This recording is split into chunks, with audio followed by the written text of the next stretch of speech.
नमस्कार साथियों, स्वागत है एक बार फिर से आपका। दोस्तों, आज हम बात करेंगे national immunisation schedule for infants, children and pregnant women के बारे में। दोस्तों, हमने पहले वीडियो में ग्रोस जो जानकारी थी उनके बारे में बात की थी, लेकिन आज हम बात करेंगे पूरी डिटेल से कौन सी साइट पे कौन सी वैक्सीनेशन लगती है, कब लगती है, पूरी हम A to Z डिटेल जानकारी प्राप्त करेंगे। इससे पहले अगर आप इस यूट्यूब चैनल पर नए हैं तो चैनल को सब्सक्राइब जरूर कर लीजिएगा और बेल आइकन पर क्लिक करना बिल्कुल ना भूलें। दोस्तों, हम बात करेंगे सबसे पहले प्रेग्नेंट वुमेन्स के लिए कौन कौन से टीके लगते हैं और क्या वैक्सीनेशन का शेड्यूल रहता है। तो दोस्तों बता दूँ, प्रेग्नेंट वुमेन में 3 आपको वैक्सीन लगती है, जिसमें टिटनस और डिप्थीरिया की 3 डोज लगती है, जिसमें टिटनस फर्स्ट, टिटनस और डिप्थीरिया सेकेंड और टिटनस और डिप्थीरिया बूस्टर डोज लगती है। अर्ली प्रेगनेंसी में हम टिटनस और डिप्थीरिया की 0.5 ml की डोज लगती है, जिसमें इंट्रामस्कुलर इंजेक्शन लगता है, अपर आर्म पर लगता है। फिर बात करें टिटनस की डोज सेकेंड की, तो जो 4 week after tetanus first dose की वैक्सीनेशन लगाने के बाद में 4 वीक के बाद में, मतलब 1 महीने के बाद में, हम 0.5 ml फिर देते हैं, इंट्रामस्कुलर देते हैं और अपर आर्म पर देते हैं। फिर बूस्टर की, तो फिर बूस्टर हम अगर received 2 TT dose in A pregnancy with in the last 3 year, तो हम 0.5 ml लगाते हैं, इंट्रामस्कुलर और अपर आर्म पर लगाते हैं। फिर बात करें इन्फेंट्स की, तो इन्फेंट्स में आपको बेसिलस BCG का जो टीका लगता है वो एट बर्थ और possible early as, possible 1 year तक हम इसको BCG का टीका दे सकते हैं। 0.1 ml लेते हैं नॉर्मली और 0.05 ml until 1 month of as. अगर 1 मंथ से कम एज है तो हम 0.05 ml तक देते हैं, और अगर 1 मंथ से ज़्यादा हो गई तो 0.1 ml हम ये डोज देते हैं BCG की। तो जो BCG हम देते हैं, इंट्राडर्मल देते हैं, लेफ्ट अपर आर्म पे देते हैं। ये पर्टिकुलर साइट मेंशन की जानी चाहिए, लेफ्ट अपर आर्म पे देते हैं, ना कि राइट अपर आर्म पे देते हैं। ये भी क्वेश्चन पूछ रखा है कि BCG का टीका लेफ्ट अपर आर्म पे देते हैं, क्यों देते हैं? क्योंकि यूनिकली हम देख सकते हैं कि जैसे भी कोई पेशेंट आया तो हम सबसे पहले लेफ्ट आर्म पे देखते हैं BCG टीका लगा हुआ है या नहीं है, इसके लिए। फिर बात करते हैं नेक्स्ट की, तो नेक्स्ट में आप hepatitis B vaccine birth dose देख सकते हो एट बर्थ और possible as early with in 24 hours. 24 घंटे में हम हेपेटाइटिस B की डोज देते हैं, और पॉसिबल यही रहता है कि एट बर्थ हम दे देते हैं।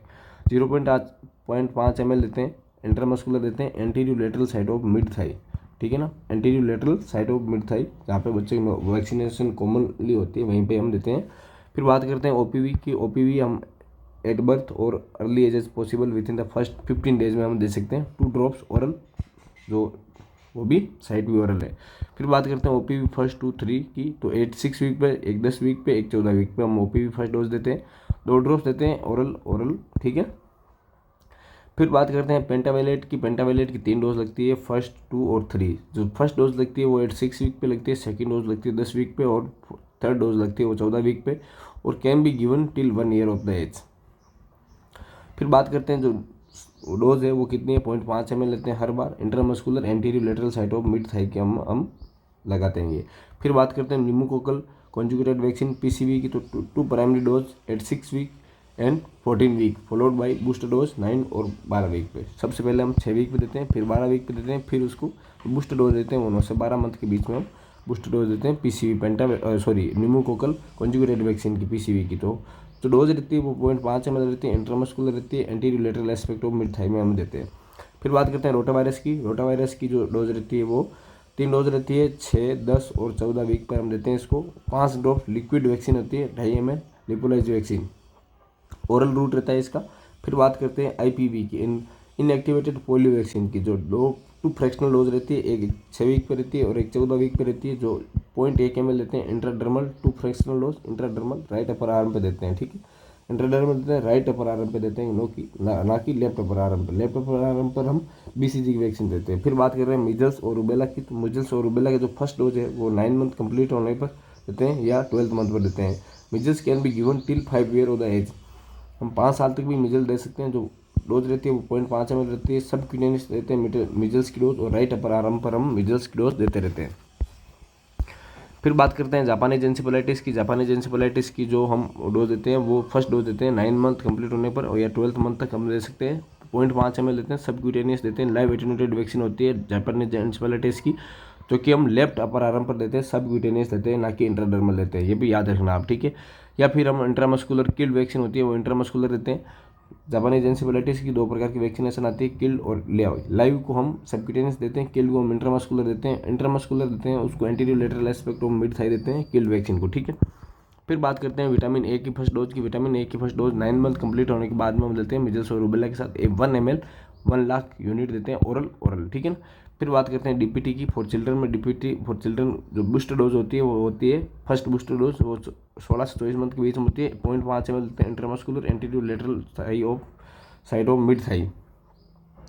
फिर बात करते हैं मिजल रूबेला की सेकंड डोज की, तो वो 16 से 24 मंथ के बीच में 0.5 ml देते हैं, सबक्यूटेनियस देते हैं, राइट अपर आर्म पर देते हैं, ठीक है। अगर फिर बात करते हैं ओपीवी की। ओपीवी की जो बूस्ट डोज लगती है वो 16 से 24 मंथ के बीच में लगती है, 2 ड्रॉप ओरल लगती है, ठीक है। फिर बात करते हैं जापानीज एन्सेफेलाइटिस की। जो बूस्ट डोज लगती है, सेकंड डोज लगती है वो 16 से 24 मंथ में लगती है, 0.5 ml लगती है, वही सबक्यूटेनियस और लाइव। अगर सबक्यूटेनियस तो इंटरमस्कुलर और लाइव है तो सबक्यूटेनियस है तो सबक्यूटेनियस है, लाइव वैक्सीन है तो सबक्यूटेनियस, और इंटरमस्कुलर है तो किल वैक्सीन देते हैं, ठीक है। फिर बात करते हैं विटामिन ए की, तो वो 16 से 18 मंथ में देते हैं 1 dose every 6 month up to the age of 5 year. जो विटामिन ए की जो फर्स्ट डोज देते हैं वो 1 लाख यूनिट देते हैं, ठीक है। फिर हम 2nd to 9th डोज तक 16 से 18 मंथ 1 डोज एवरी 6 मंथ में देते हैं, ठीक है। 6 मंथ में हम 1 डोज देते हैं, वो 2 ml होती है, 2 लाख यूनिट की होती है, ओरल देते हैं इसको, ठीक है। जब फर्स्ट डोज लगती है वो याद रखना, फर्स्ट डोज 1 ml होती है, 1 ml मतलब 1 लाख इंटरनेशनल यूनिट देते हैं। और जो सेकंड डोज देती है वो 2nd to 9th डोज तक एवरी 6 मंथ में देते हैं, वो हम देते हैं 2 लाख यूनिट या 2 ml। फिर बात करते हैं डिप्थीरिया, पर्ट्यूसिस और टिटनस की जो बूस्टर डोज लगती है वो 5 से 6 साल के बीच लगती है, 0.5 ml इंटरमस्कुलर अपर आर्म पर। और डिप्थीरिया और टिटनस की 10 साल में एक और फिर डोज लगती है, 0.5 ml इंटरमस्कुलर अपर आर्म पर लगती है। ये थी आपको नॉर्मली इम्यूनाइजेशन। अगर कोई भी आपको इसमें डाउट हो तो हम हमारे कमेंट सेक्शन जरूर बताएं। Thank you very much.